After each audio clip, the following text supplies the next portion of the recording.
And now, it's time for another Dice Tower review with Tom Vasel. I'm not Tom Vasel.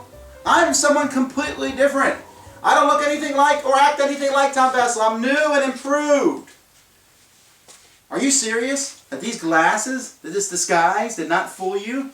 Obviously, my personality shone through, whether for good or for bad. But look, here's the deal. Putting a pair of glasses on doesn't change me to a different person. And that's unfortunately what has happened here with Bible Battles, the trading card game. They've taken the very popular collectible card game, Magic the Gathering. They changed a few things, and in almost every instance, managed to make it a worse game, which is very unfortunate because I had high ideals. But there's just a lot of factors that are not on the winning side of this game. Look at it.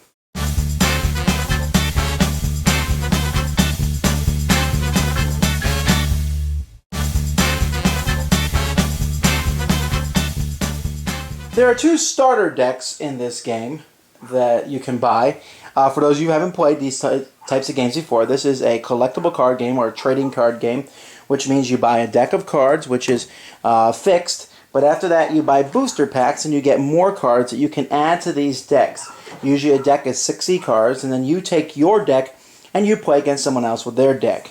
Now, the two starter decks that are available are the Israelites and the Romans. But in the booster packs that I got in the starter box, there's a starter box that comes with these two starter decks and some booster packs. I see that there's also the Assyrians, the Babylonians, the Egyptians, and the Canaanites. Now, the rules aren't very good at explaining this. In fact, they're not very good at explaining anything. But you can mix together anybody except the Israelites. They always stand alone. It seems kind of odd, as someone who is a pastor, it does seem a bit odd to have the Israelites fighting the Romans because, especially with the Israelites that they're talking about David and Caleb, and they never even met the Romans. But I suppose we can put that aside, and so you pick your armies. You're either led by Caesar Augustus, or Octavian, and you're led by King David.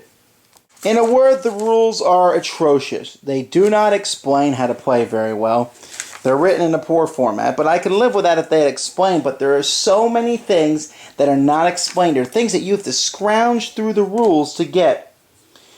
Each of the cards that you're playing is a different kind of card, and one of the problems with this game, and I'm going to be saying that quite a bit, one of the problems with this game is that these cards often refer to other cards, and there's big things that all center around, like, for example, you can have a fortress, hide your people in that fortress, and have the other person siege that fortress. Well, that sounds all exciting, but you have to pull up a really weird combo for that to even happen.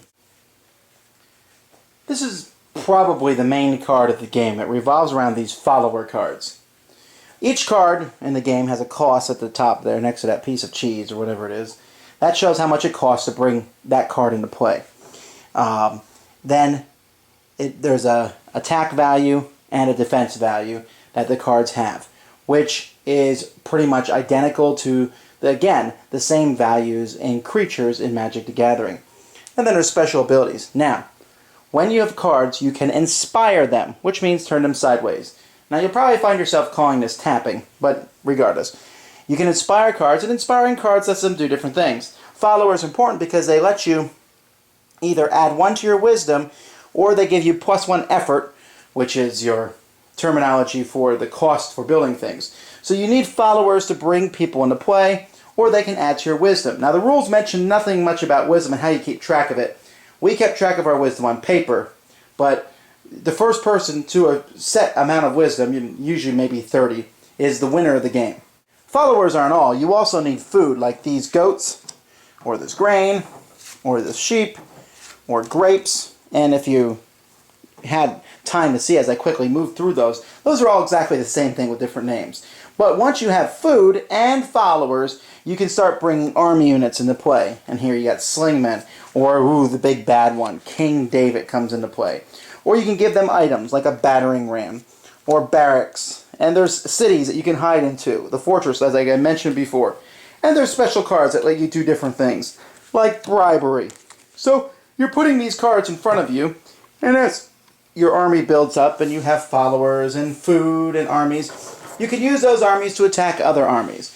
Again, the rules on attacking and how that works are not very clear, but from what I can tell, you tap someone to attack another army. Inspire someone to attack another army or another card, and they can defend that with another card if they want to, if that card does not have been inspired before. Sounds confusing? It is. But it's not so bad once you figure out how it works.